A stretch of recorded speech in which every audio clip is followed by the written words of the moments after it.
ಆಧ್ಯಾತ್ಮಿಕ ವಿಚಾರ. ಸದ್ದುಗದ್ದಲಗಳ ನಡುವೆ ಜಪ ತಪ ಪಾರಾಯಣಗಳು ಹೇಗೆ? ಒಬ್ಬ ದೈವಭಕ್ತನು ಸಂಧ್ಯಾಕಾಲದಲ್ಲಿ ಜಪ ಪ್ರಾರ್ಥನೆಗೆ ಸಿದ್ಧನಾಗಿ ಪೂಜಾಗೃಹದಲ್ಲಿ ಕುಳಿತುಕೊಂಡ. ಆದರೆ ಆಗ ಯಾವುದೋ ಒಂದು ಕಾಡುಗೊಪ್ಪೆಯೊಂದು ಗಟ್ಟಿಯಾಗಿ ಒಟಕುಟ್ಟತೊಡಗಿತು. ಆದುದರಿಂದ ಆ ದೈವಭಕ್ತನ ಜಪಕ್ಕೆ ಭಂಗ ಉಂಟಾಯಿತು. ಮನಸ್ಸನ್ನು ಕೇಂದ್ರೀಕರಿಸಿ ಪುನಃ ಪೂಜಾ ಕ್ರಮವನ್ನು ಮುಂದುವರೆಸಲು ಆತನು ಎಷ್ಟು ಪ್ರಯತ್ನಿಸಿದರೂ ಆ ಕಪ್ಪೆಯ ಶಬ್ದದಿಂದಾಗಿ ಪ್ರಾರ್ಥನೆ ಮಾಡುವುದು ಅವನಿಗೆ ಅಸಾಧ್ಯವೆನಿಸಿತು. ಅವನು ಸಹನೆಯನ್ನು ಕಳೆದುಕೊಂಡು ಕಿಟಕಿಯ ಹೊರಗೆ ತಲೆಯಿಟ್ಟು ಗಟ್ಟಿಯಾಗಿ ಕಿರಿಚಿದನು. ಸಾಕು ಮಾಡು ನಿನ್ನ ಗೋಳು, ನಾನು ಪ್ರಾರ್ಥನೆ ಮಾಡುತ್ತಿದ್ದನೆನ್ನುವುದು ನಿನಗೆ ಅರಿವಾಗದೆ? ನಮ್ಮ ದೈವಭಕ್ತನು ಶಕ್ತಿ ಸಮನ್ವಿತನಾಗಿದ್ದ, ವಾಕ್ಸಿದ್ಧಿಯನ್ನು ಗಳಿಸಿದ್ದ. ಹಾಗಾಗಿ ಆ ಮಾತುಗಳು ಆ ಕಪ್ಪೆ ಶಿರಸಾವಹಿಸಿ ಪಾಲಿಸಿತು. ಅದು ಒಟಗುಟ್ಟುವುದನ್ನು ಸಂಪೂರ್ಣವಾಗಿ ನಿಲ್ಲಿಸಿತು. ಆತನ ಪ್ರಾರ್ಥನೆಗೆ ಭಂಗ ಉಂಟು ಮಾಡಬಾರದೆಂದು ಉಳಿದ ಜೀವರಾಶಿಗೂ ಸಹ ತಾವು ಸಾಧಾರಣವಾಗಿ ಮಾತಾಡುತ್ತಿದ್ದ ಶಬ್ದಗಳನ್ನು ನಿಲ್ಲಿಸಿ ನಿಶ್ಶಬ್ದವಾದವು. ಆದರೆ ಆ ಭಕ್ತನ ಹೃದಯಾಂತರಾಳದಿಂದ ಸಣ್ಣ ದನಿಯೊಂದು ಕೇಳಿಸಿತು. ನಿನ್ನ ಪ್ರಾರ್ಥನೆ ಜಪತಪಗಳು ಶ್ಲೋಕಗಳನ್ನು ಪಠಿಸುವುದರ ಮೂಲಕ ಭಗವಂತನು ಎಷ್ಟು ಸಂತೋಷಪಡುತ್ತಾನೆಯೋ ಅದೇ ವಿಧವಾಗಿ ಆ ಕಾಡುಗಪ್ಪೆಯ ಒಟಗುಟ್ಟುವಿಕೆಯಿಂದ ಕೂಡ ದೇವರು ಅಷ್ಟೇ ಸಂತೋಷಗೊಳ್ಳುತ್ತಿದ್ದಾನೇನೋ. ಆ ವಿಷಯವನ್ನು ನೀನು ಎಂದಾದರೂ ಆಲೋಚಿಸಿದ್ದೀಯಾ ಎಂದು ಆ ಧ್ವನಿಯು ಪ್ರಶ್ನಿಸಿತು. ಕಪ್ಪೆ ಮಾಡುವ ವಿಕೃತ ಧ್ವನಿಗಳು ಭಗವಂತನಿಗೆ ಹೇಗೆ ಮೆಚ್ಚುಗೆಯಾಗುತ್ತವೆ ಎಂದು ತಿರಸ್ಕಾರ ಭಾವದಿಂದ ಆ ಭಕ್ತನು ಮರುನುಡಿದನು. ಆದರೆ ಅವನ ಅಂತರಾಳದ ಧ್ವನಿಯು ಅಲ್ಲಿಗೆ ನಿಲ್ಲಲಿಲ್ಲ. ಅದು ಅವನನ್ನು ಹೀಗೆ ಪ್ರಶ್ನಿಸಿತು. ದೇವರಿಗೆ ಆ ಶಬ್ದವು ಅಷ್ಟು ಕರ್ಣಕಠೋರವಾಗಿದ್ದರೆ ಆ ಕಪ್ಪೆಯ ಧ್ವನಿಪೆಟ್ಟಿಗೆಯನ್ನು ಭಗವಂತನು ಹಾಗೇಕೆ ಸ್ಪಷ್ಟಿಸುತ್ತಿದ್ದ? ನಿನ್ನ ಏಕಾಗ್ರತೆ ಇಷ್ಟೇ ಏನು ಎಂದು ಅಂತರಾಳ ಮತ್ತೆ ಪ್ರಶ್ನಿಸಿತು. ಆ ಭಕ್ತ ಈ ವಿಷಯವನ್ನು ಒಂದು ಕೈ ನೋಡಿಯೇ ಬಿಡೋಣ ಎಂದುಕೊಂಡ. ಈ ಸಾರಿ ಪುನಃ ಕಿಟಕಿಯ ಹೊರಗೆ ತಲೆಯಿಟ್ಟು ನೀವೆಲ್ಲ ಹಾಡಿರಿ ಎಂದು ಆಜ್ಞಾಪಿಸಿದ. ಆ ಕಾಡುಗಪ್ಪೆ ಪುನಃ ತನ್ನ ಒಟಗುಟ್ಟುವಿಕೆಯನ್ನು ಆರಂಭಿಸಿತು. ಉಳಿದ ಜೀವರಾಶಿಯೂ ಸಹ ತಮ್ಮ ಅರಚುವಿಕೆಯನ್ನು ಮುಂದುವರೆಸಿದವು. ಈ ಸಾರಿ ಆ ಭಕ್ತನ ಕಿವಿಗೊಟ್ಟು ಮನಸ್ಸಿಟ್ಟು ಆ ಶಬ್ದಗಳನ್ನು ಕೇಳಿಸಿಕೊಳ್ಳತೊಡಗಿದ.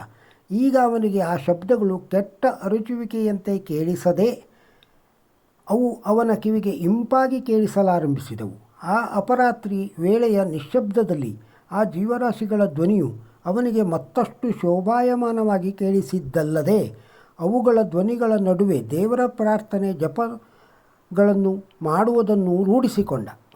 ಭಗವಂತನ ಸೃಷ್ಟಿಯು ಸರ್ವ ಜೀವರಾಶಿಗಳಿಗೂ ಗ್ರಾಹ್ಯವಾದದ್ದು. ಪ್ರಕೃತಿಯಲ್ಲಿ ದೈವತ್ವವನ್ನು ಕಾಣುವುದು ನಿಜವಾದ ಭಕ್ತನ ಲಕ್ಷಣ. ಸೂಕ್ಷ್ಮವಾಗಿ ಗಮನಿಸಿದರೆ ಪ್ರಕೃತಿಯ ಸರ್ವ ಜಡಚೇತನಗಳ ಹಿಂದೆ ಪರಮಾತ್ಮನ ತತ್ವವನ್ನು ನಮಗೆ ಸಂದೇಶಗಳನ್ನು ಮಾರ್ಗದರ್ಶನವನ್ನು ಕೊಡುತ್ತಿರುತ್ತದೆ. ಇದನ್ನು ಅರ್ಥ ಮಾಡಿಕೊಂಡರೆ ಪ್ರತಿಯೊಂದು ಕ್ಷಣವೂ ಕೂಡ ಈ ಪ್ರಕೃತಿಯಿಂದ ನಮಗೆ ಯೋಗ್ಯ ಸಂದೇಶಗಳು ಬರುತ್ತಲೇ ಇರುತ್ತವೆ. ಜಪತಪಗಳ ಉದ್ದೇಶವೂ ಇದೇ ತಾನೇ. ಒಬ್ಬ ಬಡ ಮುದುಕಿಗೆ ಜನರು ಹೇಗೆ ಸಹಾಯ ಮಾಡಿದರೆಂದು ತಿಳಿಯೋಣ ಬನ್ನಿ. ಮನೆಗೆ ಹೊರಟಿದ್ದೆ. ಎಲೆಕ್ಟ್ರಿಕ್ ಕಂಬಕ್ಕೆ ಯಾರೋ ಒಂದು ಬೋರ್ಡ್ ನೇತು ಹಾಕಿದ್ದರು. ಅದರಲ್ಲಿ ಏನು ಬರೆದಿರಬಹುದು ಎಂದು ಕುತೂಹಲ ಉಂಟಾಯಿತು. ಹತ್ತಿರ ಹೋಗಿ ನೋಡಿದರೆ ಅದರಲ್ಲಿ ಬರೆದಿತ್ತು, ಈ ರಸ್ತೆಯಲ್ಲೆಲ್ಲೋ 50 ರೂಪಾಯಿಯನ್ನು ಕಳೆದುಕೊಂಡಿದ್ದೇನೆ. ನಿಮಗೆ ಯಾರಿಗಾದರೂ ಸಿಕ್ಕರೆ ಈ ವಿಳಾಸದಲ್ಲಿರುವ ನನಗೆ ತಲುಪಿಸಿ.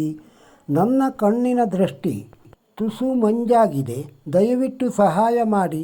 ನಾನು ಆ ವಿಳಾಸವನ್ನು ಗಮನಿಸಿದೆ. ಅಲ್ಲಿರುವ ವ್ಯಕ್ತಿಯನ್ನು ನೋಡಬೇಕು ಎಂದು ಬಲವಾಗಿ ಅನಿಸಿತು. ಆ ವಿಳಾಸದ ಬಳಿ ಹೋದಾಗ ಗುಡಿಸಿಲಿನಂಥ ಮನೆಯ ಮುಂದೆ ಮುದುಕಿಯೊಬ್ಬಳು ಕುಳಿತಿದ್ದಳು. ಆಕೆ ಬಸವಳಿದಿದ್ದಳು.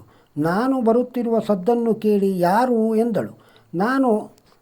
ನಾನು ಅಜ್ಜಿ, ಈ ದಾರಿಯಲ್ಲಿ ಬರುವಾಗ 50 ರೂಪಾಯಿ ಸಿಕ್ಕಿತು.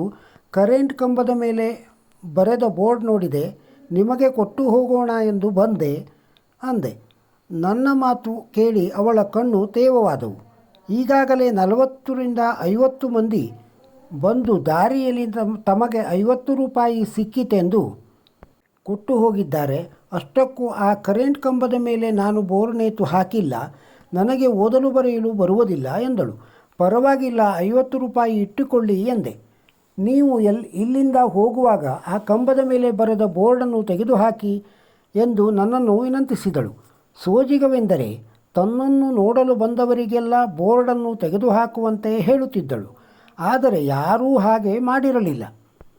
ನಾನು ವಾಪಸ್ ಬರುವಾಗ ಯೋಚಿಸಲಾರಂಭಿಸಿದೆ.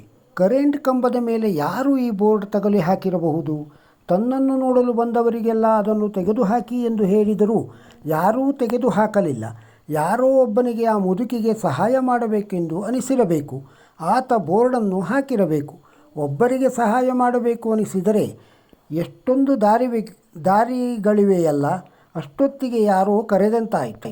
ಸರ್, ಈ ಅಡ್ರೆಸ್ನಲ್ಲಿರುವ ವ್ಯಕ್ತಿಯನ್ನು ಭೇಟಿ ಮಾಡುವುದು ಹೇಗೆ?